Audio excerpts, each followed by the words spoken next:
రండి, దేవుని యొక్క వాక్యంలో నుండి ఒక మాట జ్ఞాపకం చేసుకుంటూ వద్దాం. ఈరోజు గృహకూడికలో మనం కలిగి ఉంటున్నందుకై, ఈ గృహకూడికి కలిగి ఉంటున్నందుకే దేవుని వందనాలు. ఇది ఫ్యాన్ తగ్గించడం, స్పీడ్ తగ్గించండి. కాబట్టి దేవుని యొక్క వాక్యాన్ని చూసినట్లయితే ఒక మాట జ్ఞాపకం చేసుకుంటూ వద్దాం. బైబిల్లో లిఖించబడినటువంటి మాటల ప్రకారం మరి ఈరోజు గృహకూడిక ప్రతి నెల పెట్టుకునే 3వ సోమవారం గృహకూడిక. దానితో పాటు ప్రత్యేకమైనది ఏంటి? ఈరోజు ప్రత్యేకమైనది ఏంది? ఏది బర్త్డే పాప ఏది? సరే, కాబట్టి రమ్మనండి లోపల. కాబట్టి దేవుని యొక్క వాక్యాన్ని చూసినట్టయితే బైబిల్లో ఒక మాట మనం జ్ఞాపకం చేసుకుంటూ రావాలి.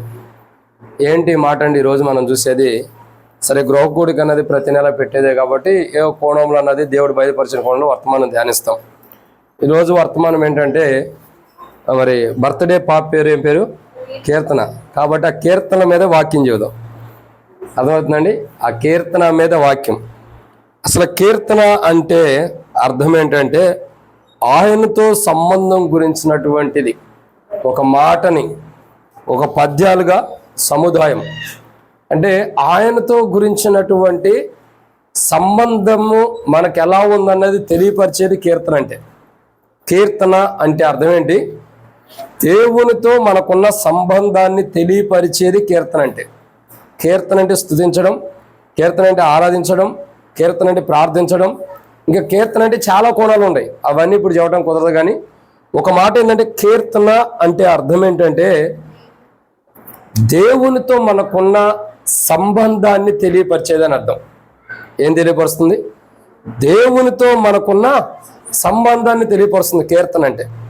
ఈ కీర్తన గ్రంథంలో 150 అధ్యాయాల దాకా దాదాపు ఉన్నాయి. ఈ 150 అధ్యాయాల్లో అనేక పర్యాయములు కూడా దేవుని స్తుతించేది, వాక్యం యొక్క అనుభవాలు కానీ ఎన్నో విషయాలు దేవుడు మనకు నేర్పిస్తూ వస్తున్నాడు. ఇక్కడ మనం చూసే మాట ఈరోజు ఏంటంటే కీర్తన అని అంటే అర్థం ఏంటంటే దేవునితో మనకున్న సంబంధం గురించి తెలియపరిచేది, మాట్లాడేది అని అర్థం. మనకి దేవునితో ఎంత సంబంధం ఉందన్నది కీర్తన అనే అర్థాన్ని మనకు చూపిస్తూ వస్తుంది కీర్తన అనే మాటలో. సరే, ఆయనతో సంబంధము తెలియజేసేదే కీర్తన అంటే. కీర్తన అంటే ఏంటి? దేవునితో మనకున్న సంబంధం ఏంటి? అసలు మనం ఈ లోకంలో పుట్టాం, ఈ లోకంలో జన్మించాం, ఈ లోకంలో బ్రతుకుతున్నాం.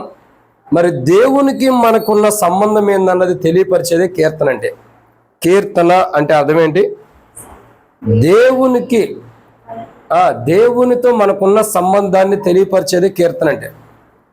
దేవునితో మనకు ఎంత సంబంధం ఉంది, దేవునికి మనకు సంబంధం ఏంటి అన్నది తెలియపరిచేది కీర్తన. సరే, ఈ కీర్తన గురించి కొన్ని మాటలు ధ్యానించమనుపు ప్రభు నడిపింపు కొరకు చిన్న ప్రార్థన. మమ్మల్ని మిక్కులకి ఎక్కువగా ప్రేమించిన ప్రియ పరలోకపు తండ్రి, పరిశుద్ధుడు అయిన దేవా, మీకు స్తోత్రములు. సమయంలో తండ్రి వాక్యం ధ్యానించబోతున్న సాయం చేయండి. దాసుడు కన్ను యజమానుడి వైపు చూస్తున్నట్టు, దాసుడు కన్ను యజమానురాల వైపు చూస్తున్నట్టు మా కన్ను మీ వైపు వీక్షిస్తున్న మీరే సహాయం అనుగ్రహించి మహిమ పొందని, నీ ప్రజల పక్షాన్ని నీకున్న దయచొప్పున దయతను జ్ఞాపకం చేసుకుని నాతో మాతో మీరు మాట్లాడండి. వాక్యం అంతా దీవించండి. శత్రు సిగ్గు మీకు మహిమ తెచ్చుకుని మాతో మాట్లాడాక తీర్చండి. వాక్య వెలుగులో మా జీవితాన్ని అంతా సరిచేయండి. దేవా, కీర్తన అనగా ఎన్నో అర్థాలు ఉండే. దాంట్లో ఒక అర్థం ఏంటంటే దేవునితో మాకున్న సంబంధం తెలియపరిచేది, దేవునికి ఆయనతో ఉన్న సంబంధం ఏంటని తెలియపరిచేది కీర్తన. కాబట్టి ప్రభు, మీతో ఉన్న సంబంధం ఏంటో తెలియపరిచేది కీర్తన. కాబట్టి ఈ కీర్తన ద్వారా మీతో మాకున్న సంబంధం ఏంటన్న తెలుసుకోవడానికి సాయం చేయమని, తద్వారా మా జీవితాలు దేవాల అంటకట్టుబడి ఉండేలాగా మేము మా జీవితాలు ఏవైతే మీతో సంబంధం ఉందో ఆ సంబంధాన్ని కాపాడుకుంటూ వెళ్ళేవారికి సిద్ధపరిచి ముందున దీవించి అక్కడ తీర్చమని, ఈ కోరికను దీవించమని. కీర్తన బర్త్డే కూడా ఎంతో దీవెనక సోదరి కీర్తన బర్త్డే కూడా ఎంతో దీవెనకరంగా ఆశీర్వాదకరంగా చేయండి. రక్షణ ఇచ్చారు, మారుమనసు ఇచ్చారు, పాప క్షమాపణ ఇచ్చారు, నీటి బాప్తిస్మం సాక్ష్యం ఇచ్చారు. దేవా, ఈ సన్నిధిలో హస్తనిక్షేపం చేయబడి మీ కొరకై సాక్షిగా ఉంటూ బలలో పాల్గొని ధన్యత నా బిడ్డకి ఇచ్చారు. కాబట్టి ప్రభు, ఆ బిడ్డ యొక్క రక్షించబడిన తర్వాత మొదటి జన్మదిన కూడిక. కాబట్టి కూడిక ఎంతో దీవెనకరంగా ఆశీర్వాదకరంగా చేయండి. శత్రు సిగ్గు మీకు మహిమ తెచ్చుకుని మాతో మాట్లాడి అక్కడ తీర్చమని ప్రభువైన యేసుక్రీస్తు నామం పేరిట విశ్వాసంతో స్తుతించి ప్రార్థించి అడిగినాము తండ్రి, ఆమేన్. కాబట్టి దేవుని యొక్క వాక్యాన్ని చూసినట్లయితే బైబిల్లో ఒక మాటను మనం చూడొచ్చు. కీర్తన అని అంటే అర్థం ఏంటంటే ఏంటి అర్థం? దేవునితో, ఆయనతో అంటే దేవునితో మనకున్న సంబంధాన్ని తెలియపరిచేది కీర్తన. సరే, దేవునితో మనకున్న సంబంధం ఏంటి అని మనం చూసినట్టయితే కీర్తనల గ్రంథం 8వ అధ్యాయం 5వ వచనం. కీర్తనల గ్రంథము 8వ అధ్యాయం 5వ వచనం. దేవుని కంటే వానిని కొంచెము తక్కువ వానిగా చేసి ఉన్నావు. చాలమ్మా ఆగండి. కాబట్టి ఇక్కడ మనం దేవుని యొక్క వాక్యం చూసినట్టయితే దేవుని కంటే వానిని కొంచెము తక్కువ వానిగా చేసి ఉన్నావు అంటే ఇక్కడ బైబిల్లో మనం చూస్తున్నటువంటి మాట ఏంటంటే దేవుని కంటే వాడిని కొంచెం తక్కువ వాడుగా చేసి ఉండవు అని ప్రభు మాట్లాడుతున్నాడంటే అర్థం ఏంటి? క్షమించండి, అక్కడ వాక్యం మాట్లాడుతుందంటే అర్థం ఏంటంటే నువ్వు కొద్దిగా తక్కువ వానిగా చేసి ఉన్నావు. చేయటం అంటే అర్థం ఏంటి? సృష్టించాడని అర్థం. చేయటం అంటే అర్థం ఏంటి? సృష్టించాడని అర్థం. అందుకే బైబిల్లో రాయబడుతూ వచ్చింది, నిన్ను సృష్టించిన వాడు నీకు భర్త అన్నాడని యెషయా గ్రంథం రాయబడుతూ వచ్చింది. అంటే ఆయనే మనల్ని సృష్టించాడని అర్థం. కాబట్టి కీర్తనల గ్రంథం మనకి తెలియపరుస్తున్నది ఏంటంటే ఆయనతో ఉన్నటువంటి సంబంధాన్ని తెలియపరుస్తుంది. దేవునితో మనకున్న సంబంధం ఏంటంటే దేవుడు మనల్ని సృష్టించాడు, ఆయన ద్వారా సృజించబడినాము అన్న సంబంధం మనకుంది. ఆ బంధత్వం అంటే దేవుని ద్వారా సృజించబడ్డాం అన్నటువంటి సంబంధం మనకుంది. దేవుడు మనల్ని సృజించినటువంటి సంబంధం. దేవుడే తన చేతులతో తన యొక్క స్వహస్తాల ద్వారా మనల్ని నిర్మించాడన్న బంధం మనకు తెలియపరిచేది ఏంటంటే కీర్తనల గ్రంథం. ఈ కీర్తనల గ్రంథంలో మనం చూసినట్టయితే మొదటి కోణం దేవునితో మనకున్న బంధాన్ని లేదా దేవునితో మనకున్న బంధం ఏంటి? దేవుడు మనం సృష్టించాడని తెలియపరుస్తుంది. ఈ చేర అవసరం అయితే అటేయండి. కాబట్టి దేవుని యొక్క వాక్యాన్ని చూసినట్టయితే కీర్తనల గ్రంథంలో రాయబడినట్లు ఒక మాట చూసినట్టయితే దేవునితో మనకున్నటువంటి సంబంధం ఏంటి? ఆ సంబంధం అంటే ఆయన మనల్ని సృష్టించాడు. ఏంటి ఆ సంబంధం? ఆయన మనల్ని సృష్టించాడు అంటే ఆ సంబంధాన్ని మనం తెలియపరుస్తుంది.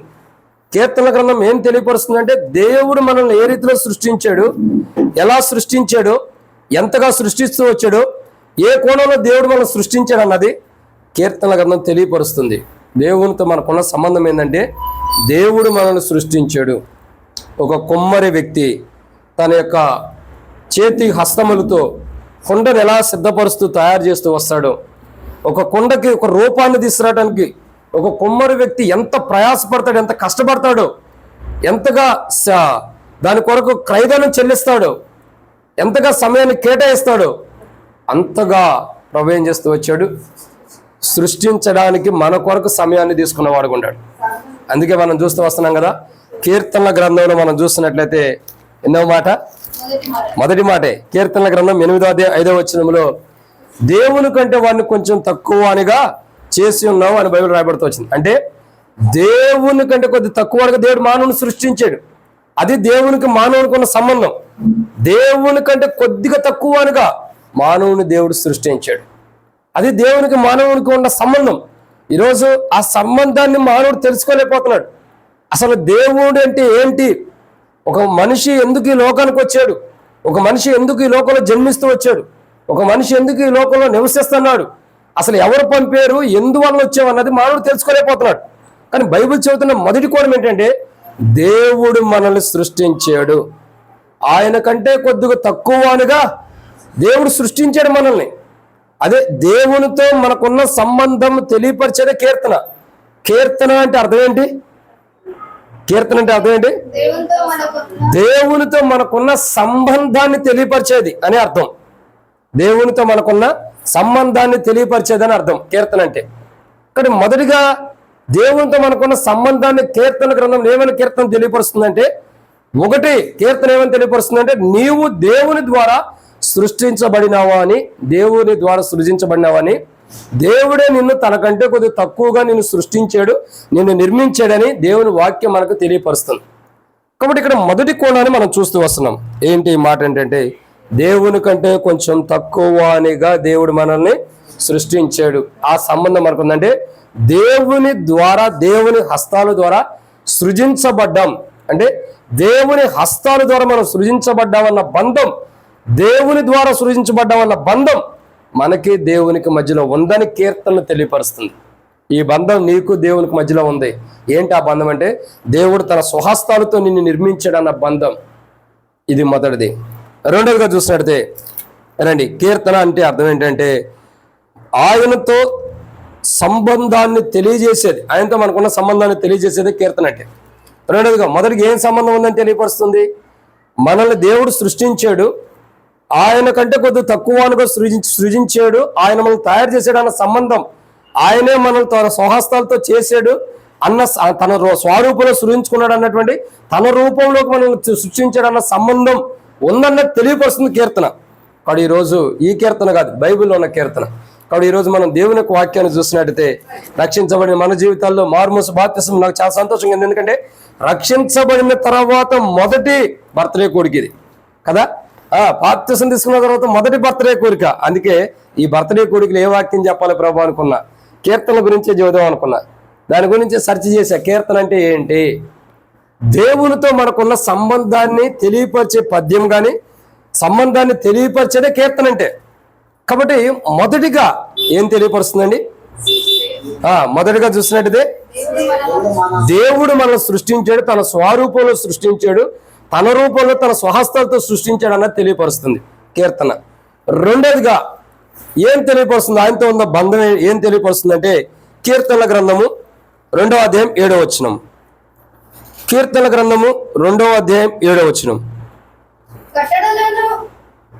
కట్టడను నేను వివరించేదను, యెహోవా నాకు ఇలాగు సెలవిచ్చెను, నీవు నా కుమారుడవు, నేడు నేను నిన్ను కని ఉన్నాను. అది. కాబట్టి రెండో మాట ఏంటంటే ఇక్కడ రాయబడుతున్న మాట కీర్తన అంటే అర్థం ఏంటి చెప్పండి? దేవునితో మనకున్న సంబంధాన్ని తెలియపరిచే పద్యం. దేవునితో మనకున్న సంబంధాన్ని తెలియపరిచేదే కీర్తన అంటే. కానీ మొదటిగా కీర్తన దేవునితో మనకున్న సంబంధాన్ని తెలియపరుస్తుంది. మొదటి సంబంధం ఏంటి? దేవుడు మనల్ని తన స్వహస్తాల ద్వారా తన స్వరూపంలో సృష్టించడన్న సంబంధం. దేవునికి మనకి సంబంధం ఉంది. ఆయన హస్తాల ద్వారా సృష్టించబడ్డం అన్నది, ఆయన హస్తాల ద్వారా మనం తాకబడ్డామన్న సంబంధం మనకు ఉందని తెలియపరుస్తుంది. రెండవదిగా చూసినట్టయితే ఇక్కడ రాయబడిన మాట ఏమని రాయబడుతూ వచ్చింది? నీవు నా కుమారుడువు. అది రెండవ మాట ఏంటంటే నీవు నా కుమారుడు అంటే మనం దేవుని కుమారులమి కుమార్తెలమి. ఆ సంబంధం మనకి దేవునికి మధ్యలో ఉందని తెలియపరుస్తుంది కీర్తన. కీర్తనలో తెలియపరుస్తున్న మాట కీర్తన అంటే అర్థం ఏంటి? ఆయనతో అంటే దేవునితో మనకున్న సంబంధాన్ని తెలియజేస్తుంది. కాబట్టి మొదటిగా ఏమని తెలియజేస్తుంది? నువ్వు దేవుని ద్వారా సృష్టించబడినవాడు, దేవుని కంటే తక్కువగా సృష్టించబడ్డావు, దేవుని స్వరూపంలో దేవుని స్వహస్తాల ద్వారా నువ్వు నిర్మించబడ్డావని తెలియపరుస్తుంది. రెండోది ఏం తెలియజేస్తుందంటే రెండో మాట ఏం తెలియజేస్తుంది? నీవు నా కుమారుడు అంటే మనం దేవుని కుమారులమి, దేవుని కుమార్తెలమని కీర్తనలో తెలియజేస్తున్నాం. కీర్తన అంటే అర్థం ఏంటి? ఆయనతో మనకున్న సంబంధాన్ని తెలియజేస్తుంది. మనకున్న రెండో సంబంధం ఏంటి ఆయనతో? రెండో సంబంధం అంటే ఇంకా వేరే రీతిలో ఉండదండి. పెళ్లి చేసుకున్నప్పుడు రెండో సంబంధం అని, లేదంటే భార్య ఉండగా ఇంకొక అక్రమ సంబంధం పెట్టుకున్నామంటే రెండో క్యారెక్టర్ అని అంటారు. అవి మాటలు నేను చెప్పలేండి. అది కాదు ఇది. రెండో సంబంధం దేవునితో మనకు ఉంది. మొదటి సంబంధం ఏంటి? సంబంధం అంటే పెళ్లి సంబంధాలు కాదు ఇది. మొదటి సంబంధం ఏంటి? మనకి దేవునికి సంబంధం ఏంటంటే దేవుడు మనల్ని తన స్వహస్తాలతో నిర్మించాడు, ఆయన స్వరూపంలో నిర్మించుకున్నాడు, ఆయన హస్తాలతో నిర్మించాడు, ఆయన హస్తాల ద్వారా తాకబడ్డమన్న బంధత్వం మనకుంది. రెండో సంబంధం ఏంటి? ఆ సంబంధం ఉంది. రెండో సంబంధం ఏంటి? ఆయన కుమారుని కుమార్తెలు అని తెలియపరుస్తుంది. మనకి దేవునికి మధ్యలో ఉన్న సంబంధం ఏంటంటే రెండోదిగా ఏంటంటే మనం దేవుని కుమారులని కుమార్తెలమి, దేవుని కుమారులని కుమార్తెలమి. అందుకే యేసుప్రభు అంటాడు కదా, యేసుప్రభు ఏమంటాడు? మీరు ఈ లోకంలో ఎవరిని కూడా తండ్రి అని పిలవద్దంట. ఎందుకని? మీకు పరలోకంలో తండ్రి ఉన్నాడు, మీరు ఈ లోకంలో ఎవరిని కూడా తండ్రి అని పిలవద్దు. ఎందుకు పిలవద్దు? అసలైన తండ్రి పరలోకంలో ఉన్నాడు, ఆ తండ్రికి మించిన తండ్రి ఈ లోకంలో లేడు. కానీ మీరు ఎవరిని కూడా తండ్రి అని పిలవకూడదంట. మరి ఏమని పిలవాలో? సరే, కాబట్టి ఎందుకంటే మన పరలోకపు తండ్రి ఉన్నాడు. కీర్తనల గ్రంథం మనం తెలియపరుస్తున్న మాట ఏంటంటే దేవునికి మనకి మధ్యలో ఉన్న సంబంధాన్ని తెలియపరుస్తుంది. దేవునికి మనకి మధ్యలో ఉన్న సంబంధం ఏంటి? రెండోదిగా మనం దేవుని కుమారులమి, దేవుని యొక్క కుమార్తెలమి. అంటే ఈ లోకంలో మనం పుట్టిన తర్వాత, ఈ లోకంలో మనం జన్మించిన తర్వాత, ఈ లోకంలో మనం తల్లి గర్భం నుండి ఈ లోకానికి ఉద్భవింపబడిన తర్వాత, ఈ లోకంలో మన జీవిత యాత్రలో నడుస్తూ ఉన్నప్పుడు మనం గమనించాల్సిన కోణం ఏంటంటే మనము దేవుని కుమారులమి కుమార్తెలమి. అర్థమవుతుందండి? ఈ సంగతిని తెలియపరిచేది ఏంటి? కీర్తన గ్రంథమే. కీర్తన అంటే అర్థం ఏంటంటే దేవునితో మనకున్న సంబంధాన్ని తెలియపరిచేది అని అర్థం. మొదట ఏ సంబంధం అని తెలియపరుస్తుంది? మనం దేవుని ద్వారా సృజించబడ్డామన్న సంబంధాన్ని తెలియపరుస్తుంది. రెండో సంబంధం ఏం తెలియపరుస్తుంది? మనం దేవుని కుమారుడు అన్న సంబంధాన్ని తెలియజేస్తుంది మనకి. నువ్వు దేవుని కుమారుడివి, నువ్వు దేవుని కుమారుడుగా చేపడ్డావు, దేవుని కుమార్తెగా చేపడ్డావు. దేవుని కుమారుడుగా కుమార్తెగా ఉండటానికి ఈ లోకంలో నువ్వు జన్మించేవన్నది దేవుడు మనకి కీర్తనల ద్వారా తెలియజేస్తున్నాడు. ఇది రెండో మాట. ఇక మూడో విషయాన్ని చూద్దారని కీర్తన గ్రంథం 2వ అధ్యాయం 7వ వచనం. కట్టడలను నేను వివరించెదను, యెహోవా నాకు ఇలాగ సెలవిచ్చెను, నీవు నా కుమారుడవు, నేడు నిన్ను కనియున్నాను. నన్ను అడుగుము, జనములను నీకు స్వాస్థ్యముగాను భూమిని దిగాంతము వరకు సొత్తుగాను ఇచ్చెదను. చాలా కాబట్టి ఇక్కడ మనం మూడో కోణాన్ని చూస్తున్నాం. ఏంటి మాట ఏంటంటే దేవుని యొక్క వాక్యం అంటుంది మూడో మాట. కీర్తన అంటే అర్థం ఏంటి? దేవునితో మనకున్న సంబంధాన్ని తెలియపరుస్తుంది అని అర్థం. మొదటికి ఏ సంబంధం ఉంది దేవునితో మనకి? దేవుడు తన స్వహస్త ధర్మం సృజించాడు, తన రూపంలో సృజించాడు అన్న బంధం ఉంది. అంటే మనం దేవుని రూపంలో ఉన్న బంధం మనకుంది. రెండు, మనం దేవుని కుమారులు అన్న బంధం మనకుంది. మూడోది ఏ బంధం మనకు దేవునితో ఉందని తెలియపరుస్తుందంటే మనము దేవుని ద్వారా, దేవుడే మనల్ని కన్నాడు అన్నటువంటి బంధాన్ని తెలియపరుస్తుంది. ఏమని తెలియపరుస్తుందండి? దేవుడే మనల్ని కన్నాడు అన్న బంధము తెలియపరుస్తుంది. దేవుడే మనల్ని కన్నాడంటే ఎలా కన్నాడు? ఆత్మీయముగా కన్నాడు అని అర్థం. ఎలా కన్నాడండి? ఆత్మీయంగా. అంటే దేవుడు మనల్ని ఆత్మీయంగా కన్నాడు అన్నటువంటి బంధము దేవునికి మనకి ఉందని తెలియపరుస్తుంది. దేవుడు మనల్ని ఆత్మీయంగా కన్నాడన్న బంధం ఎక్కడుంది మనకి బైబిల్లో? యోహాను సువార్తలో 16వ అధ్యాయం 21వ వచనం కూడా బైబిల్లో రాయబడుతూ వచ్చింది కదా. ఏమని రాయబడుతూ వచ్చింది? యోహాను సువార్త బహుశా 16వ అధ్యాయం 21వ వచనం పట్టుకుంటే చూడండి. యోహాను సువార్త 16వ అధ్యాయము 21వ వచనం. స్త్రీ ప్రసవించినప్పుడు ఆమె గడియ వచ్చిన గనుక ఆమె వేదన పడును. అయితే శిశువు పుట్టగానే లోకముందు ఒక నరుడు పుట్టిన సంతోషం చేత ఆమె ఆ వేదన మరి జ్ఞాపకం చేసుకున్నదు. అంటే అర్థం ఏంటి?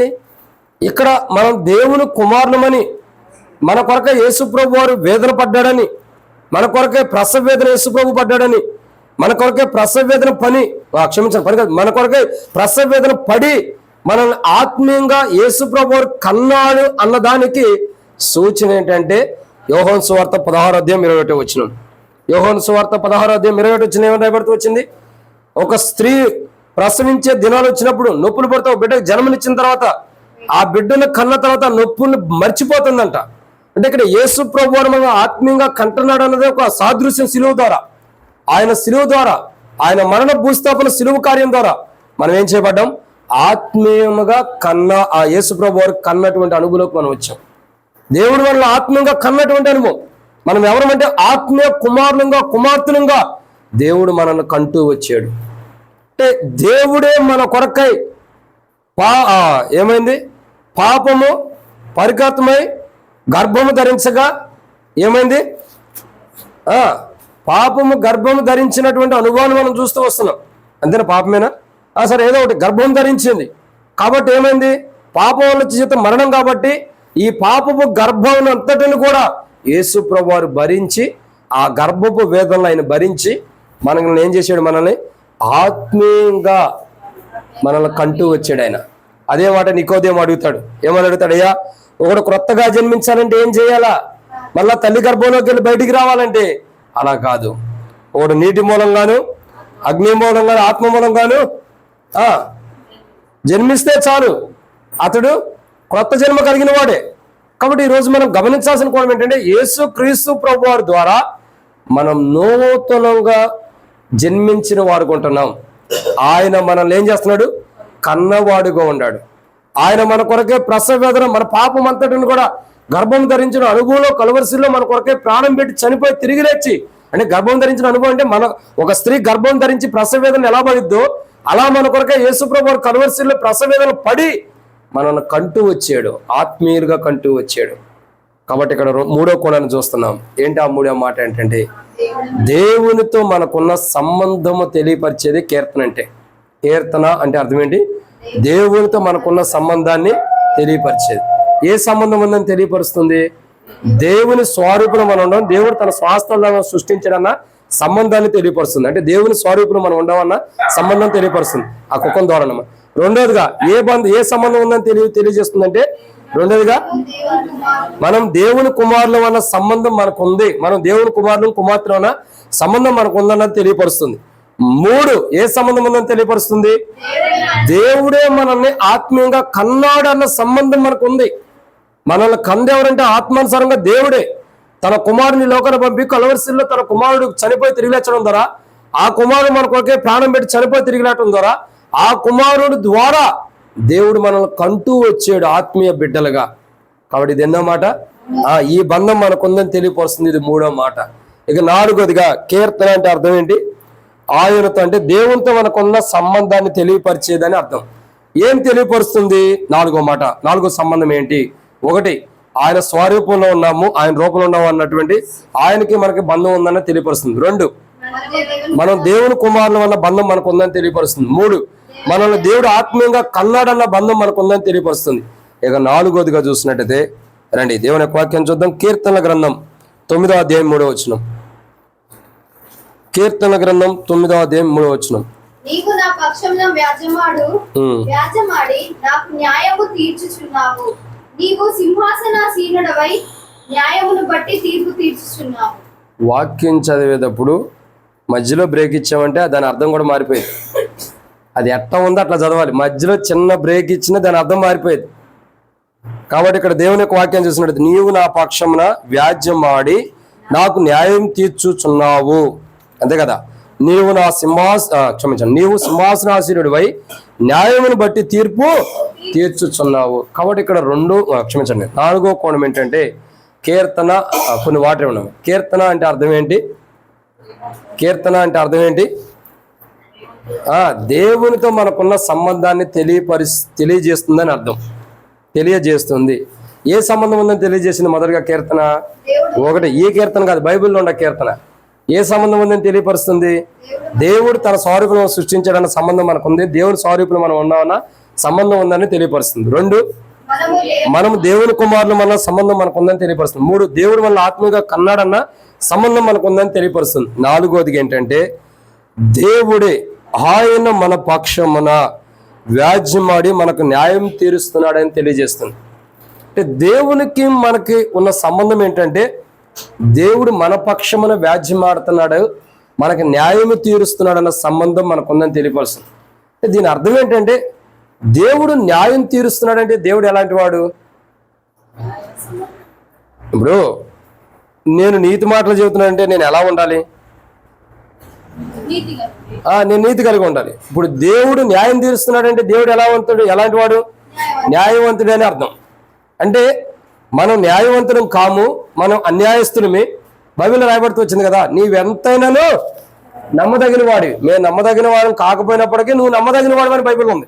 అంటే మనం ఎంతైనా దేవుడు మనం ఎంతైనా నమ్మదగిన వారిని కాకపోయినప్పటికీ దేవుడు నమ్మదగిన వాడుకుంటున్నాడు. అయితే ఇక్కడ వాక్యం ఏంటంటే నీవు నా పక్షమున వ్యాజ్యమాడి నాకు న్యాయం తీర్చుచున్నావు. అంటే దేవుడు మన పక్షాన వ్యాజ్యమాడి మనకు న్యాయం తీర్చేవాడని బైబిల్ సెలవిస్తుంది. కీర్తన అంటే అర్థం ఏంటంటే దేవునితో మనకున్న సంబంధాన్ని తెలియపరుస్తుంది. ఏంటి సంబంధం అంటే నాలుగో మాట, ఆయన మన పక్షమున వ్యాజ్యమాడి మనకు న్యాయం తీరుస్తున్నాడు అని అర్థం.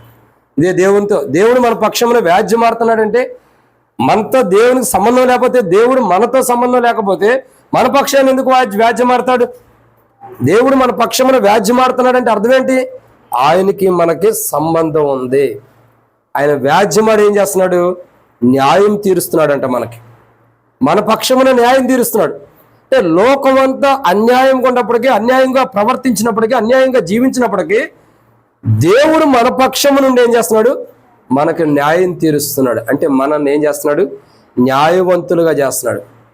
దేవునికి మనకి ఉన్న బంధం ఏంటంటే న్యాయవంతులు అనే బంధత్వంలో మనం కలిగి ఉన్నాం. అందుకే కీర్తనకారుడు అంటాడు, నీతిమంతుల యొక్క సభలో అని అంటాడు. ఏ సభ? నీతిమంతుల యొక్క సభలో. పాపులు నిలవరు, కానీ నీతిమంతుల యొక్క సభలో దేవుడు మనం ఉంచడానికి ఇష్టపడుతున్నాడు. యెహోవా నీ పరిశుద్ధ పర్వతం మీద అతిథిగా ఉండదగిన వాడెవడు? నీ పరిశుద్ధ పర్వతం మీద అతిథిగా ఉండదగిన వాడెవడు? ఎవరున్నారు? ఎవరు లేరు. ఆయన ఎవరినైతే నీతిమంతులుగా తీరుస్తాడో, న్యాయవంతులుగా, ఎవరి పక్షానైతే న్యాయవంతులుగా ఉండి న్యాయం జరిగిస్తాడో వాళ్ళు దేవుని పర్వతం మీద అతిథులుగా ఉండొచ్చు దేవుని చిత్తమైతే. కానీ దేవునితో మనకున్న సంబంధం ఏంటంటే నాలుగోదిగా మన పక్షంలో వ్యాజ్యమాడుతున్నాడు. న్యాయపు బంధత్వం మనకుంది. దేవునికి మనకు ఉన్న బంధం ఏంటి? న్యాయము. ఇప్పుడు రక్షణ పొందిన వారందరూ కూడా ఎలా ఉండాలి? న్యాయపూర్వకమైన జీవితాన్ని జీవించాలి. ఇప్పుడు రక్షించబడిన ప్రతి ఒక్కరూ కూడా దేవుడు ఎలా న్యాయవంతుడుగా ఉన్నాడో ఆ బంధత్వాన్ని తెలియపరుస్తుంది. నిన్ను ఓ రకంగా చెప్పాలంటే నిన్ను తన స్వరూపంలో చేసుకున్నవాడు, ఇంకా నిన్ను తన కుమారుడిగా చేసుకున్నవాడు, నిన్ను ఆత్మీయంగా కన్నవాడు, ఇంకా చూడగా నీ పక్షమున న్యాయము జరిగించేవాడు. ఎందుకంటే ఆయన న్యాయవంతుడు కాబట్టి మనము కూడా న్యాయవంతులుగా ఉండాలి. ఎందుకంటే మనం న్యాయవంతులుగా జీవించాలి. ఆయనతో బంధం మనకుంది. న్యాయవంతుడైన దేవునితో బంధం కలిగి ఉంటారన్నది తెలియపరిచేదే కీర్తన. దేవునితో మనకున్న సంబంధం ఏంది? మనం న్యాయవంతులుగా ఉంటే దేవునితో ఉంటున్నాం. మనం దేవుని న్యాయం జరిగించేవాడు కాబట్టి మనం కూడా మన జీవితంలో న్యాయం జరిగిస్తూ ఉంటే దేవునితో మనం సంబంధం కలిగి ఉంటాము అన్నది తెలియపరుస్తుంది కీర్తన. ఇక 5వ విషయాన్ని చూద్దామండి. కీర్తనల గ్రంథం 16వ అధ్యాయం 8వ వచనం. కీర్తనల గ్రంథం 16వ అధ్యాయం 8వ వచనం. సదాకాలము యెహోవా యందు నా గురి నిలుపుచున్నాను. ఆయన నా కుడి పార్శ్వమందు ఉన్నాడు గనుక నేను కదల్చబడను. అదే కాబట్టి ఇక్కడ మనకు తెలియపరుస్తున్న బంధము. కాబట్టి ఎన్నో అనుభవాన్ని చూస్తున్నాం. మొదటిగా ఆయనతో మనకున్న బంధాన్ని తెలియపరుస్తుంది కీర్తన. అంటే మొదటిగా ఏంటి ఆ బంధం? దేవుడు మనం సృష్టించాడు, తన రూపంలో సృష్టించాడు. దేవునికి మనకి ఒకే అనుభవం ఏంటంటే ఆయన రూపంలో మనం ఉండవన్న బంధం మనకుందని తెలియపరుస్తుంది. 2, ఆయన కుమారుల వల్ల బంధం మనకుందని తెలియపరుస్తుంది. 3, ఆయన ఆత్మీయుల వల్ల కన్నాడన్న బంధం మనకుందని తెలియపరుస్తుంది ఆయనతో. 4, ఆయన మన పక్షం న్యాయం జరిగిస్తున్నాడు, మనం న్యాయవంతులకు ఉండాలని తెలియపరుస్తుంది. 5వదిగా ఆయనతో మనకున్న బంధం ఏంటంటే కీర్తనల గ్రంథం 16వ అధ్యాయం 8వ వచనం ప్రకారం ఆయన నీ కుడిపార్శ్వమున ఉన్నాడు గనుక. ఏమని తెలియజేస్తుందండి? ఆయన కుడిపార్శ్వమున ఉన్నాడు అంటే ఆయన నీ కుడి ప్రక్కన ఉండటానికి ఇష్టపడ్డాడు. ఆయనకి నీకున్న బంధం అదే. యెహోవా దక్షిణ హస్తం ఏం చేస్తుంది? సాహస కార్యములు చేస్తుందంట. దేవుని యొక్క కుడి హస్తం ఏం చేస్తుంది? ఆశ్చర్యకార్యం చేస్తుంది. అంటే అలాంటి కుడి హస్తం కలిగిన దేవుడు మన కుడి పార్శ్వమున ఉంటున్నాడు. అందుకే ఆయన గురించి రాయబడుతూ వచ్చింది కదా. కీర్తన గ్రంథం 59వ అధ్యాయం, క్షమించండి, యెషయా గ్రంథం 59వ అధ్యాయం మొదటి వచనంలో ఏమని రాయబడుతూ వచ్చింది అక్క? యెషయా గ్రంథం 59వ అధ్యాయం మొదటి వచనం. రక్షింపనేరకునేట్లు యెహోవా హస్తం కొరచ కాలేదు, విననేరకునేట్లు ఆయన చెవులు మందం కాలేదు. అంటే దేవుడు ఎలాంటి వాడు? రక్షింపనేరకుండటానికి ఆయన హస్తం కొరచయ్యేది కాదు. ఎంతైనా మనం రక్షించడానికి సమర్థుడు. అది ఇక్కడ కీర్తన గ్రంథం మనం తెలియపరుస్తున్న మాట ఏంటంటే నీ కుడి పార్శ్వమున దేవుడు ఉన్నాడు. నీకు ఆయనకున్న బంధం ఏంటంటే కుడి పార్శ్వము. సరే, ఒక మనిషి కుడి పార్శ్వముని ఎవరు కూర్చుంటారు? వివాహమైనప్పుడు స్త్రీని ఎటువైపు కూర్చోబెడతారన్న? పురుషుడికి. ఎందుకు ఎడమవైపు కూర్చోబెడతారు? కుడివైపున దేవుడు ఉంటాడు కాబట్టి. దేవుని స్థానం ఎప్పుడు భార్య అవ్వదు. దేవుని స్థానం భార్య ఏదైద్దా? లేదు. అంటే ఇక్కడ అర్థం ఏంటంటే భార్య అంటే కీర్తన క్షమించండి ఆది కాండము 2వ అధ్యాయంలో చూడగా, 3వ అధ్యాయం కాదు, 2వ అధ్యాయం చూడగా మొదటి పలుకులు, మొదటి కవిత్వం అనుకోవచ్చు, మొదటి కీర్తన అనొచ్చు, మొదటి పాట అనొచ్చు. ఎవరు పాడారు? ఆదాము పాడాడు. ఏమని? నా ఎముకల్లో ఎముక, నా మాంసములో మాంసం, ఇది నరుల్లో నుండి తీయబడింది అంటారు. ఇంకా అనేక కోణాల్లో బైబిల్లో రాయబడుతూ వచ్చింది.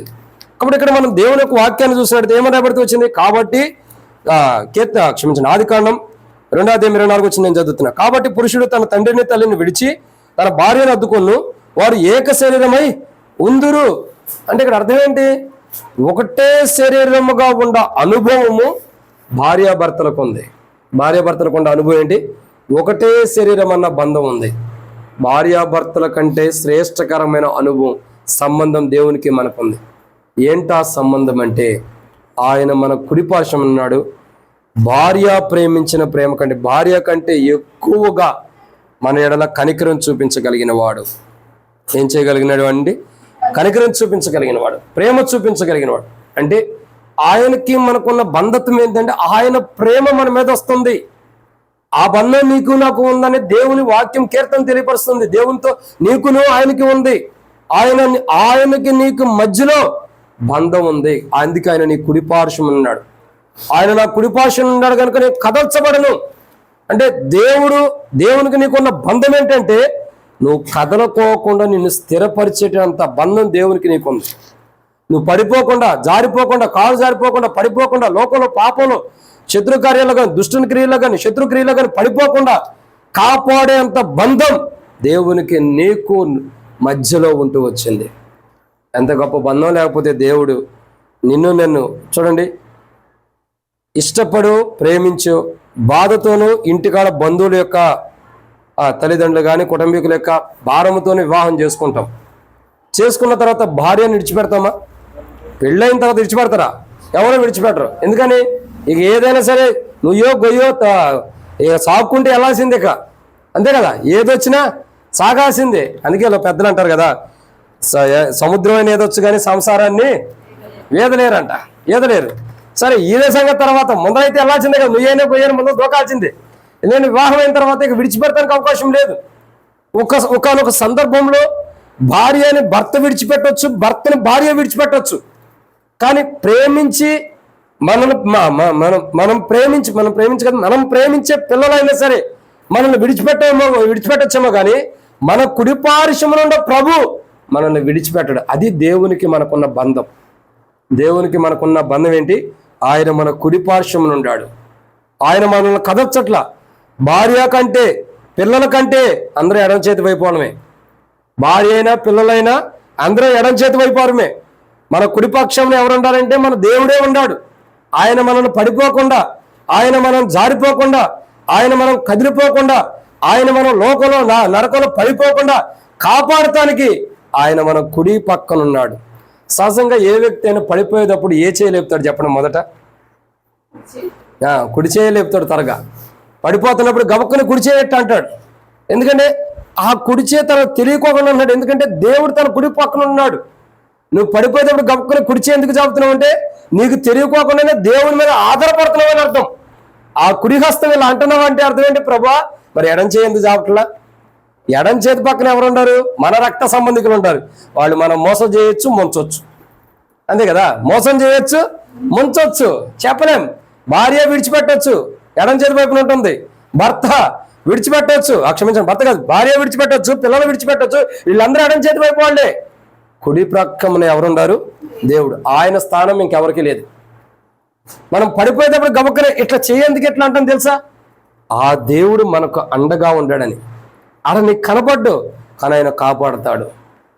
ఆ అండగా అంటే ఆయనకి నీకున్న బంధం ఏంటంటే చాలా గొప్ప బంధం.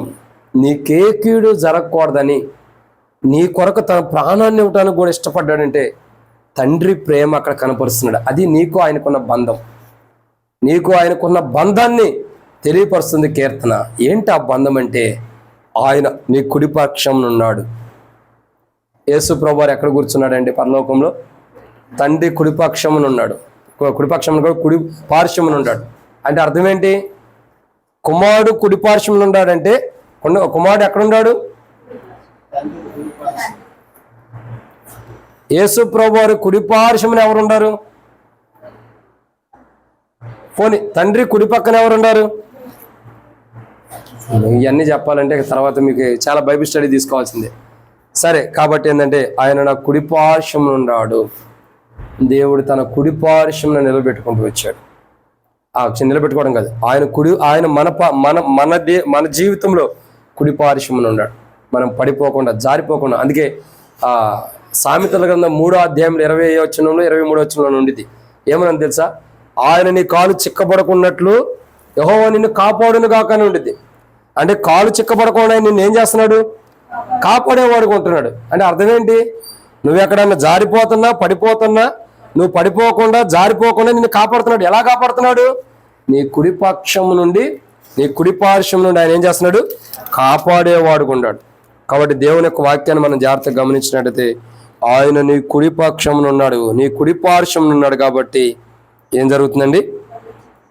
సామెతల గ్రంథం 3:26 వచనం, యెహోవా నీకు ఆధారమగును, నీ కాలు చిక్కబడుకున్నట్లు ఆయన నిన్ను కాపాడును. కాబట్టి ఆయన మన కుడి పార్శ్వమున ఉన్నాడు. అంటే తండ్రి స్థానం ఆయన దగ్గర ఉంది. ఆయనకి మనకి ఉన్న బంధం ఏంటంటే తండ్రి స్థానం ఆయన ఉన్నాడు. ఆ యొక్క బంధములో ఆ ప్రేమ, తండ్రి స్థానం అంటే ప్రేమ, ఆ తండ్రి ప్రేమ మనకు కనపరుస్తున్నాడు. ఆ తండ్రి ప్రేమను పొందుకునే వారుగా మనం ఉండాలి. మనం దేవుని యొక్క కుమారులుగా ఉన్నాం. తండ్రి ఏదైతే ప్రేమను పంచుతున్నాడో ఆ ప్రేమను పొందుకునే బంధం మనకుందని తెలియపరుస్తుంది కీర్తన. ఎన్నో మాట ఇది?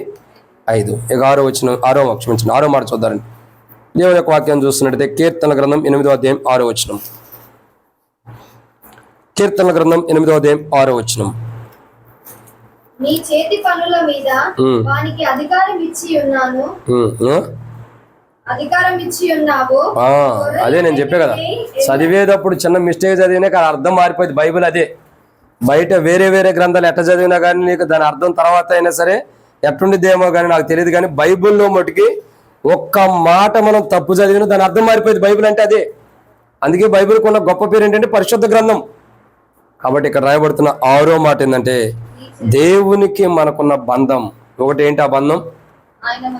ఆయన మనల్ని తన స్వరూపంలో చూసుకున్నాడు. ఆ బంధం మనకుంది దేవునికి మనకి మధ్యలో. 2, మనం దేవుని కుమారులుగా చేయబడ్డాం. ఆ బంధం దేవునికి మనకి మధ్యలో ఉంది. 3, దేవుడు మనల్ని ఆత్మీయంగా కన్నాడు. ఆ బంధం దేవునికి మనకి మధ్యలో ఉంది. 4, దేవుడు మన పక్షంలో వ్యాజ్యం ఆడుతున్నాడు. అంటే ఆయన నీతిమంతుడు గుండి వ్యాజ్యం ఆడుతున్నాడు, న్యాయం జరిగిస్తున్నాడు. మన ఏళ్ళ న్యాయం జరిగిస్తున్నాడంటే మనం కూడా న్యాయవంతులుగా ఉండాలన్న బంధం ఇద్దరి మధ్యలో ఉంది. మీరిద్దరు న్యాయవంతులుగా ఉండాలి, న్యాయవంతులుగా మీరు జీవించాలన్న బంధం మనలో ఉందని తెలియపరుస్తుంది. 5, ఆయన మన కుడి పార్శ్వమున ఉన్నాడు. అంటే తండ్రి స్థానం ఆయన ఉన్నాడు అన్న బంధాన్ని తెలియపరుస్తుంది. ఇక 6వదిగా చూడంగానే ఏమని రాయబడుతూ వచ్చిందండి? 6వదిగా చూసినట్టయితే ఆయన మనకు అధికారం ఇచ్చాడు. ఆ బంధం ఉంది. ఏంటి ఆ బంధం? అధికారం ఇచ్చాడు. అంటే ఆయన అధికారం చేస్తున్నాడు. సర్వయుగములు ఆయన ఎలాంటి వాడు? రాజు అయి ఉన్నాడంట. సర్వయుగములో రాజు అయి ఉన్నటువంటి వాడు. అంటే ఆయన అధికారం చేస్తున్నాడు. ఆయన బంధాన్ని మనకిస్తున్నాడు. ఏంటంటే ఆయనతో మనకున్న బంధం ఏంటంటే ఆయన ఏదైతే అధికారం చేస్తున్నాడో ఒక రోజు నీవు నేను అధికారం చేయబోతున్నాం. ఆయన ఎట్టి అధికారం అయితే చేస్తూ వస్తున్నాడో ఆ అధికారాన్ని మనకిస్తున్నాడు. ఇప్పుడు ఈ భూమిని ఆకాశాన్ని పరిపాలిస్తూ భూమికి ఆకాశానికి పైన ఉన్నటువంటి దేవుడు ఏ అధికారంతో అయితే అధికారం జరిగిస్తూ వస్తున్నాడు ఈ లోకంలో, అలాంటి అధికారం మనం చేసేవారుగా సిద్ధపరుస్తున్నాడు. అంటే ఆయనకి మనకున్న బంధం ఏంటంటే అధికార బంధం. ఏంటి ఆ బంధం? అధికారం. ఈరోజు దేవుడు అధికారం చేస్తున్నాడు. రేపటి దినమున ఆయన చేసిన అధికారము మనం చేయబోతున్నాం అధికారం. అదే అంటాడు కదా ప్రకటన గ్రంథంలో చూసినట్టే వారు క్రీస్తుతో కూడా 1000 ఏండ్లు రాజ్యము చేయుచున్నారు. రాజ్య పరిపాలన చేస్తున్నాం. అంటే అర్థం ఏంటి? 1000 ఏండ్ల పరిపాలన మనం ఉండబోతున్నాం, రాజ్య పరిపాలన చేయబోతున్నాం, క్రీస్తుతో కూడా రాజ్యం వెళ్ళబోతున్నాం. అంటే అర్థం ఏంటి? అధికారం చేయబోతున్నాం. ఒకరోజు అధికారం కలిగి ఉండబోతున్నాం. అంటే దేవునికి మనకున్న సత్సంబంధం అదే. ఒక మాటలో చెప్పాలంటే దేవునికి ఉన్న సమస్త గుణ లక్షణాలన్నీ సమస్తం కూడా మనకి ఇచ్చేసాడని అర్థం. అదే ఆయనతో మనకున్న బంధం తెలియపరుస్తుంది. దేవుడు కలిగినవన్నీ కూడా నీకు ఇచ్చేసాడు. చివరికి తన అధికారం కూడా నీకు ఇచ్చాడంటే నీకు దేవునికి ఉన్న బంధం ఎంత గొప్పదన్న తెలియపరుస్తుంది కీర్తన. కాబట్టి కీర్తన గ్రంథం మనం చూసినట్లయితే 8వ అధ్యాయం 6వ వచనంలో నీ చేతి పనుల మీద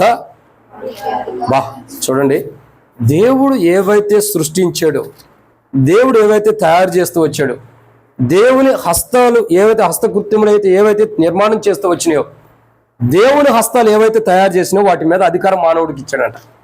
ఎంత బంధం లేకపోతే ఒక అధికారాన్ని దేవునికి ఇచ్చాడు. ఎంత సంబంధం లేకపోతే అధికారాన్ని ఇచ్చాడు. ఆయన అధికారి కాబట్టి నువ్వు అధికారికి ఉండే సంబంధం దేవునికి నీకు మధ్యలో ఉంది. నువ్వు అధికారం అన్న సంబంధం ఉంది. నువ్వు అధికారి కాబట్టి దేవుడు అధికారి కాబట్టి దేవుడు చేస్తున్న అధికారంలో నువ్వు కూడా అధికారం చేయబోతున్నావు. ఆ బంధం దేవుడు నీకు దేవునికి మధ్యలో దేవుడు ఇస్తూ వచ్చాడు. ఆ బంధం నువ్వు ఒక అధికారివి, అధికారం చేయబోతున్నావు అన్న బంధాన్ని తెలియపరిచేదే కీర్తన. ఇది ఎన్నో మాట? 6. ఇక 7వ విషయాన్ని చూద్దానండి. కీర్తన గ్రంథం 18వ అధ్యాయం 9వ వచనం.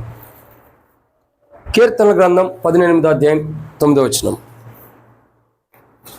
నిప్పు కరణములు రాజబెట్టెను. నిప్పు కణములు కరణములు కణములు రాజబెట్టెను, మేఘములను వంచి ఆయన వచ్చి ఆయనకి నీకున్న బంధం ఏంటంటే చివరిదిగా ఆయన వస్తున్నాడు, ఆయనతో పాటు నేను తీసుకెళ్తున్నాడంటే ఆయనకి నీకున్న బంధం ఎంత గొప్పదో ఆలోచించండి. ఎలాంటి గొప్ప బంధం ఉందని కీర్తన తెలియపరుస్తుంది. కీర్తన గ్రంథం 18వ అధ్యాయం 9వ వచనం చూడగా, మేఘములను వంచి ఆయన వచ్చునంట. ఎవరి కోసం వస్తున్నాడు? మేఘాలను కూడా వంచి. ఎవరి కోసం వస్తున్నాడు? నీ కోసం, నా కోసం. మేఘాలను కూడా వంచేస్తున్నాడంట ఆయన. ఒకవేళ నేను అనుకుంటా మేఘం అడ్డుగా రావచ్చు, బారుగా నిటారుగా ఉండొచ్చు. నిటారుగా అంటే క్షమించండి, ఇట్లా అడ్డంగా ఉండొచ్చు, నిటారు కాదు. ఎలాంటి స్థితిలో ఉన్న మేఘాన్ని కూడా వంచి ఆయన ఏం చేస్తున్నాడు? మన కోసం వస్తున్నాడు. అంటే దేవునికి మనకి ఉన్న బంధం ఏంటంటే ఆయన వచ్చినప్పుడు ఆయనతో పాటు తీసుకెళ్తున్నాడు కాబట్టి, ఆయన్ని కలుసుకుంటున్నాం కాబట్టి. ఒక మాటలో చెప్పాలంటే మన దూరం నుండి బంధువులు వచ్చినప్పుడు మనం ఏం చేస్తాం? గబక్కనే ప్రైజ్లాట్ చెబుతాం, చేయి గలుపుతాం, లేకపోతే హృదయానికి అద్దుకుంటూ వస్తాం. అంటే అక్కడ ఏం కనపడుతుంది? నీవు నేను ఒకటే రీతిలో ఉన్నామన్న బంధం కనపడుతుంది. నీవు వేరు కాదు, నేను వేరు కాదు అని అర్థం. ఇక్కడ 7వదిగా యేసు ప్రభువారు మేఘాలు వంచి ఆయన వస్తున్నాడంటే ఆయన మనం ఒకే రీతిలో ఉన్నామన్న బంధాన్ని తెలియపరుస్తుంది. ఆయన లాగా మనం ఉండమన్న బంధం. అంటే బంధం అంటే ఎందుకంటున్నానంటే ఆయన లాగా మనం ఉన్నామంటే ఆయనతో మనకు సంబంధం ఉందని అర్థం. ఆయనతో సంబంధం మనకు ఉందని తెలియపరుస్తుంది. ఆయనతో మనకు బంధం ఉంది, ఆయనతో మనకు సంబంధం ఉంది. ఆ సంబంధం ఏంటంటే ఆయన లాగా మనం ఉండమని తెలియపరుస్తుంది. ఆయన ఒక రోజు వచ్చినప్పుడు తన వలే మనం ఉండాం కాబట్టి మేఘములు వంచి మనల్ని తీసుకెళ్తున్నాడు తన రాజ్యం కొరకు. అంటే ఆయనకి మనకున్న బంధం ఏంటంటే ఒక్క మాటలో చెప్పాలంటే బైబిల్ సెలవిస్తున్న మాట, ఒక్క మాటలో చెప్పాలంటే ఆయనకి మనకున్న సంబంధం తండ్రి బిడ్డలకున్న సంబంధం, తండ్రి కుమారుడు కుమార్తెలకున్న సంబంధం. అదే ఇక్కడ కనబడుతూ వస్తుంది. ఆయన ఒకరోజు వచ్చి మేఘాలను వంచి ఆయన మనల్ని తీసుకొని పోబోతున్నాడు. ఆయన మేఘమును వంచి వస్తున్నాడు. ఆయన దేని కొరకంటే మనల్ని తీసుకెళ్తానికి. ఎందుకు? మనల్ని తీసుకెళ్తానికి. కాబట్టి మీ ప్రియమైన దేవుని బిడ్డారా, దేవుని యొక్క వాక్యాన్ని చూసినట్లయితే ఆయనకి మనకున్న సంబంధం ఏంటంటే మనం ఆయనతో ఏకమై ఉన్నామన్న సంబంధం మనకుంది. ఏ సంబంధం? ఆయనతో ఏకమై ఉన్నామన్న సంబంధం. అంటే అందుకే ప్రభు అంటాడు, దేవుడు జతపరిచిన వారిని మనుషుడు ఎవడు విడదీయకూడదు. అంటే విడదీయలేనంత బంధం దేవునికి మనకి మధ్యలో ఉందని ఇక్కడ వాక్యం తెలియపరుస్తుంది. దీని మర్మం అది. దేవునికి నీకున్న బంధం ఎంత బంధం? ఎవరూ కూడా విడదీయలేనంత బంధం నీకు దేవునికి మధ్యలో ఉంది. అదే ఆ బంధము గురించి, ఆ సంబంధం గురించి పౌలు అంటాడు. ఏమంటాడు తెలుసా? ఆ సంబంధం గురించి ఏమంటున్నాడు? దేవునికి మనకున్న సంబంధం గురించి పౌలు అంటాడు, క్రీస్తు ప్రేమ నుండి మనల్ని వేరుపరిచేది ఏంటి? ఆ ప్రేమ అన్న మాటకు అర్థం ఏంటంటే సంబంధం. క్రీస్తుకి మనకున్న సంబంధం నుండి ఎవరు వేరుపరచగలరు? ఖడ్గమైనను, బాధ అయినను, వస్త్రహీనత అయినను, ఇంకా కరువైనను, వేదనైనను, ఇంకా బాధ అయినను, దుఃఖమైనను క్రీస్తు ప్రేమ నుండి ఎడబాపనేరవా. అంటే క్రీస్తుతో మనకున్న సంబంధాన్ని ఎవరూ ఎడబాపలేవు. ఎవరో కాదు, ఏ పరిస్థితి కానీ, మనుషులు కానీ ఎవరూ కూడా క్రీస్తుతో ఉన్న సంబంధాన్ని దూరం చేయలేరంట. అంత గొప్ప సంబంధం దేవునితో మనకుంది. అంత గొప్ప సంబంధం అంటే దేవునికి మనకి ఎవ్వరూ విడదీయలేనంత సంబంధం దేవునికి మనకుంది. ఎవ్వరూ విడదీయలేనంత సంబంధం దేవునికి మనకుందని తెలియపరిచేదే కీర్తన. కీర్తన అంటే అర్థం ఏంటి చెప్పండి? కీర్తన అంటే అర్థం ఏంటి? దేవుడితో మనకున్న సంబంధాన్ని తెలియపరిచేదని అర్థం కీర్తన అంటే. ఆయనతో అంటే దేవునితో మనకున్న సంబంధాన్ని తెలియపరిచేదని అర్థం కీర్తన అంటే. ఆయనతో మనకున్న సంబంధం ఏంటి? మొదటిగా ఆయన స్వరూపంలో ఉన్నాం, ఆయన రూపంలో ఉన్న సంబంధం. మనం ఆయన రూపంలో ఉన్నామంటే మనకి ఆయనకి సంబంధం ఉంది. 2, మనం దేవుని కుమారులు మన సంబంధం ఉంది. 3, దేవుడు మన ఆత్మీయంగా కన్నాడన్న సంబంధం ఉంది. 4, దేవుడు మన పక్షం నుండి న్యాయం జరిగిస్తున్నాడు. న్యాయం చేస్తున్నాడు అంటే ఆయన న్యాయవంతుడు, మనం కూడా న్యాయవంతుడు అనే వాడు మనల్ని కూడా న్యాయవంతుడు చేస్తున్నాడంటే ఆ న్యాయవంతుడి యొక్క సంబంధం మనలో ఉందని అర్థం. ఇక 5, ఆయన మన కుడిపార్శ్వమున ఉన్నాడు. అంటే అర్థం ఏంటి? అందరికంటే ఎక్కువగా మనకి మన జీవితాల్లో మొదటి స్థానం ఆయనలో ఉంది. ఆ సంబంధం ఆయనకి మనకు ఉంది. ఇక ఆరోదిగా ఆయన ఏం చేస్తున్నాడు? మనకి అధికారం ఇస్తున్నాడు. అంటే అర్థం ఏంటి? ఆయనకు కలిగిన అధికారం ఒకరోజు క్రీస్తుతో పాటు వేయని పరిపాలన చేయబోతున్నాం. అంటే ఆయన అధికారాన్ని మనకి ఇస్తున్నాడు. అంటే ఆయనతో సంబంధం కలిగిన వారం కాబట్టి ఆయనతో పాటు అధికారం చేసే సంబంధం మనకు ఉందని తెలియపరుస్తుంది కీర్తన. 7వ విషయం ఏం తెలియపరుస్తుంది? ఆయన మేఘమును వంచి వచ్చుచున్నాడు. అంటే అర్థం ఏంటి? ఆయన వస్తుంది ఎవరి కోసం? మన కోసం. అంటే ఎవరో కూడా విడదీయలేనంత బంధం దేవునికి మనకి మధ్యలో ఉందని కీర్తన తెలియపరుస్తుంది. కుమారుని యొక్క బంధం ఉంది, ఆత్మీయంగా కన్నటువంటి బంధం ఉంది, తల్లి లాంటి బంధం, కంటవంటి తల్లి లాంటి బంధం ఉంది. తర్వాత ఇంకా చూడగా ఆయన రూపంలో ఉన్న బంధం ఉంది, ఇంకా ఆయన అధికార బంధం ఉంది, ఇంకా ఆయన మన కుడిపార్శ్వంలో ఉన్న బంధం ఉంది, ఇంకా ఆయన మనకు అధికారం ఇచ్చిన బంధం ఉంది, ఇంకా ఆయన మేఘములతో వచ్చున్నాడు. అంటే ఎవరు విడదీయలేనంత సంబంధం దేవునికి నీకు మధ్యలో ఉందని, 7 సంబంధం దేవునికి నీకు మధ్యలో ఉంది. దేవుడు నీడల కలిగి ఉన్న ప్రణాళికలు కానీ నీకు దేవునికి మధ్యలో ఉన్న సంబంధం ఇది అని తెలియపరిచేది కీర్తన. ఈరోజు మనకి దేవునికి ఉన్న సంబంధం ఏంటో చూస్తున్నాం. 1, ఏం సంబంధం? దేవుని స్వరూపంలో ఉన్నావు, ఆయన సంబంధం కలిగి ఉన్నావు. 2, ఆయన కుమారుడు ఉన్నావు, అదో సంబంధం. 3, ఆత్మీయంగా కన్నాడు, తల్లి లాంటి ప్రేమ, అదో 3వ సంబంధం. 4, దేవుడు మన పక్షములో న్యాయం జరిగిస్తున్నాడు, అదొక 4వ సంబంధం. 5, ఆయన మన కుడిపార్శ్వం ఉన్నాడు, 5వ సంబంధం. 6, ఆయన మనకు అధికారాన్ని ఇస్తున్నాడు, 6వ సంబంధం. 7, ఆయన మేఘంలో వంచి వచ్చుచున్నాడు. అంటే ఎవరు విడదీయలేనంత సంబంధం దేవునికి మనకు మధ్యలో ఉందని తెలియపరిచేదే కీర్తన. ఇంత గొప్ప కీర్తన యొక్క అనుభవంలోకి దేవుడు మనం తీసుకొచ్చినందుకు మనం ఏం చేయాలా? దేవుని ఆరాధించాలి, దేవుని స్తుతించాలి. కాబట్టి ఈ కీర్తన యొక్క అనుభవంలో దేవుడు మనల్ని తీసుకొచ్చి దేవుని యొక్క వనములో దేవుడు ఉంచి దేవుని ఆరాధించేవారుగా, దేవుని స్తుతించేవారుగా మనం సిద్ధపరిచాడు. కాబట్టి ఈరోజు మనం మరి సోదరి కీర్తన 15 సంవత్సరాలు కంప్లీట్ చేసుకుని 16వ సంవత్సరంలోకి వచ్చింది. అంతేనమ్మా? 15 సంవత్సరాలు కంప్లీట్ అయ్యి 16వ సంవత్సరం ఈరోజు బర్త్డే కూడిక. కాబట్టి కీర్తన అంటే అర్థం ఏంటి? దేవునితో మనకున్న సంబంధాన్ని తెలియపరిచేదని అర్థం. కాబట్టి ఈ బిడ్డ ఎప్పటి నుండి ఏం చేయాలా? రక్షణ పొందింది, మారుమనసు పొందింది, బాప్తిసం పొందేసింది. ఇంకేం చెప్పాలి? బిడ్డకి ఆత్మీయంగా ఎదుగుతూ నీవు అనేకుడికి, దేవునికి ఆ మనుషులకు ఉన్న సంబంధం ఏంటో అనేకులు చెప్తూ నీ జీవితాన్ని కొనసాగించాలి. కీర్తన అన్న పేరు ఏంటంటే, ఒక కీర్తన అంటే ఏదో పెట్టుకున్నామని కాదు. కీర్తన అంటే అర్థం ఏంటి? నువ్వు పెట్టుకోవడం కాదులే, ఎవరు పెట్టినా కీర్తన అంటే అర్థం ఏంటి? ఆయనతో మానవుడికున్న సంబంధాన్ని తెలియపరుస్తుంది కీర్తన అంటే. ఇప్పుడు కీర్తన అనే పేరు నీకు ఉంది, నువ్వేం చేయాలి? ఇప్పుడు దేవునికి మానవునితో ఉన్న సంబంధం ఏంటో తెలియపరచాలి అనేకులకి. ఆ తెలియపరిచినప్పుడే నీ పేరు యొక్క అర్థానికి పరమార్థం ఉంది.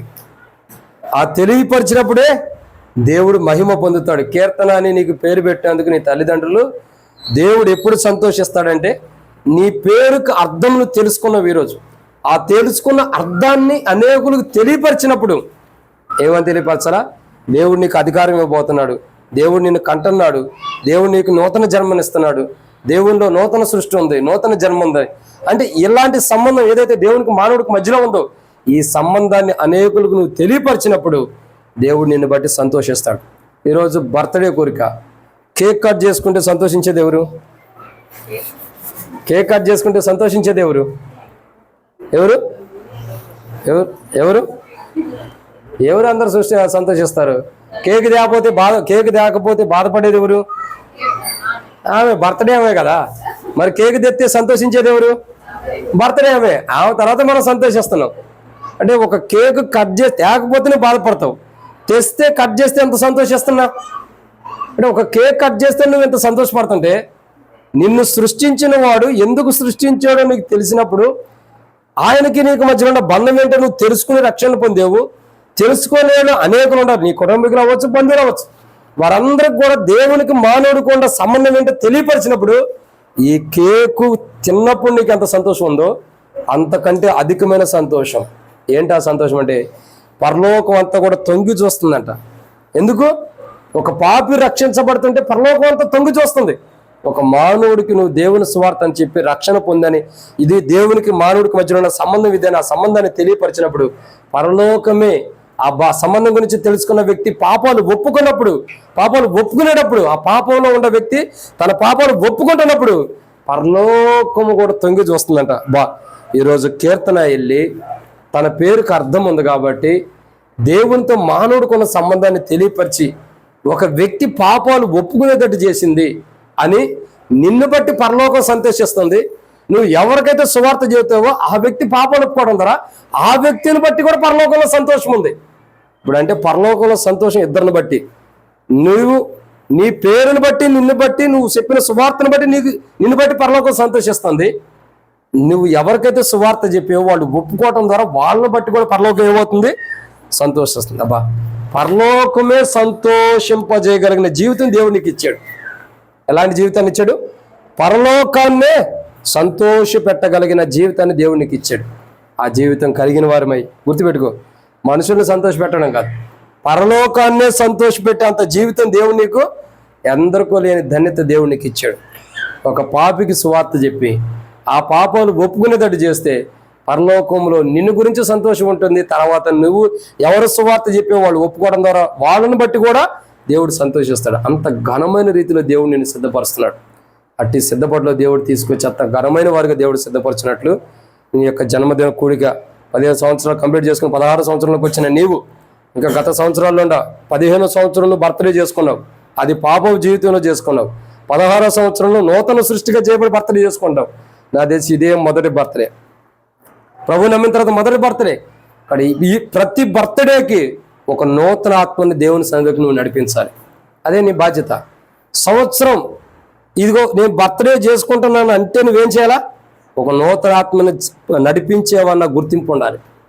ప్రతి సంవత్సరానికి ఒక నూతన ఆత్మను నడిపించిన అనుభవంలోకి నువ్వు తీసుకొస్తే ప్రతి సంవత్సరం నువ్వు చేసుకునే బర్త్డేకి దేవుడు మహిమ పొందుతాడు. ప్రతి సంవత్సరం నువ్వు జరిగించే బర్త్డేకి, నీ జీవితంలో జరిగించుకుంటున్న బర్త్డే సెలబ్రేషన్లో పరలోకంలో సెలబ్రేషన్ జరిగింది, భూమి మీద కాదు. దేవుడు చెబుతాడు, నేను అనుకుంటున్నా ఇదిగో నా కుమార్తె సంవత్సరానికి ఒక్కసారి ఒక ఆత్మనన్న రక్షించి దేవుని మందిరం తీసుకొస్తుంది. ఈరోజు నా కుమార్తె యొక్క జన్మదినం, మీరందరూ రండి అని పరలోకాన్ని పిలిపించి ఇచ్చి పరలోకంలో దేవదూతలు అందరిని పిలిపించి సంతోషింపజేస్తాడేమో దేవుడు. చెప్పలేం కదా ఎంత గొప్ప ధన్యత దేవుడు నీకు ఇచ్చాడు. పరలోకాన్ని సంతోషపెట్టే ధన్యత, దేవుని సంతోషపెట్టే ధన్యత. ఇంకా ప్రతి సంవత్సరం నీ బర్త్డేకి దేవుడు సంతోషిస్తున్నాడు. ఈ సంవత్సరం ఒక కేకే రావచ్చు, కొత్త బట్టలు రావచ్చు, కానీ ప్రతి సంవత్సరం ఒక నూతన ఆత్మను పుట్టిస్తే దేవుడు అనేకమైన ఆశీర్వాదాలు దేవుడు ఇస్తాడు. కాబట్టి అట్టి నూతన ఆత్మని ఇప్పటి నుండి 17వ సంవత్సరం వచ్చిందంటే ఒక ఆత్మ రావాలి, 18వ సంవత్సరం వచ్చిందంటే ఒక ఆత్మ రావాలి. ప్రతి ఈ లోకంలో నువ్వు జీవించినంత కాలం నీకు సంవత్సరం దేవుడు దయాకిరీటంకి ఇస్తున్నాడంటే ప్రతి సంవత్సరం ఒక ఆత్మ నువ్వు దేవునికి నడిపించాలి. అది నీ బాధ్యత దేవుడు ఇస్తుంది. ఆ బాధ్యత నెరవేర్చినప్పుడు నీకేం అవసరం ఉండే దేవుడికి తెలుసు కాబట్టి, నీ తల్లిదండ్రులు తెలకపోయినా దేవుడు తెలుసు కాబట్టి నీ అక్కర్లు కూడా దేవుడు తీరుస్తాడు. అటు రీతిలో దేవుడు నీ అక్కర్లు తీర్చి నువ్వు దేవుని బాధ్యత నెరవేర్చినప్పుడు దేవునికి మానవునికి ఉన్న సంబంధం ఏంటన్నది ఇతరులకు తెలియపరిచి పాపంలో ఉన్న మానవుడి జీవితాన్ని మారటానికి నువ్వు ప్రయత్నించినప్పుడు దేవుడు నీ ప్రయత్నాలు, నీ కోరికను సఫలం చేసే దేవుడు. నీ కోరికను సిద్ధింపజేసి నీ ఆలోచన యావత్తు సఫలపరచను కాకన్నాడు, అట్లా సఫలపరుస్తాడు. అప్పుడు పరలోకంలో దేవుడు సంతోషిస్తాడు, కుటుంబం సంతోషించింది. దేవుడు నీకు అన్ని విధాలా కూడా దేవుడు నిన్ను సంతోషింపజేస్తున్నావు కాబట్టి దేవుడు నిన్ను కూడా సంతోషింపజేస్తాడు. అట్టి సంతోషింపజేసే అనుభవం నువ్వు దేవుని సంతోషింపజేయాలా? దేవుడు నిన్ను సంతోషింపజేయడానికి ఎప్పుడో సిద్ధంగా ఉంటాడు. కాబట్టి నువ్వు దేవుని సంతోషింపజేసే అనుభవం జీవితాన్ని క్రీస్తులో ప్రభు నీకు అనుగ్రహించినట్టు ప్రభు సహాయం చేయనుగాక. ఆమేన్. ఈ సమయంలో మరి కీర్తన 2 మాటలు ఈ నూతన సంవత్సరంలో దేవుడు దయాకిరీటంగా ధరింపజేశాడు కాబట్టి 2 మాటలు ఆరాధన చేసిద్ది. ఏంటంటే ప్రభా, గత సంవత్సరంలో నేను పాపలు ఉన్నాను, కానీ 16 సంవత్సరంలో ఆ పాప జీవితాన్ని విడిపించి రక్షణ మారుమూసి బాప్తిస్మం ఇచ్చి నన్ను నూతన సృష్టిగా చేసి క్రొత్త జన్మ నాకు క్రీస్తులో ఈ 16వ సంవత్సరంలో ఇచ్చావు ప్రభు అని ప్రభుని ఏం చేయాలా?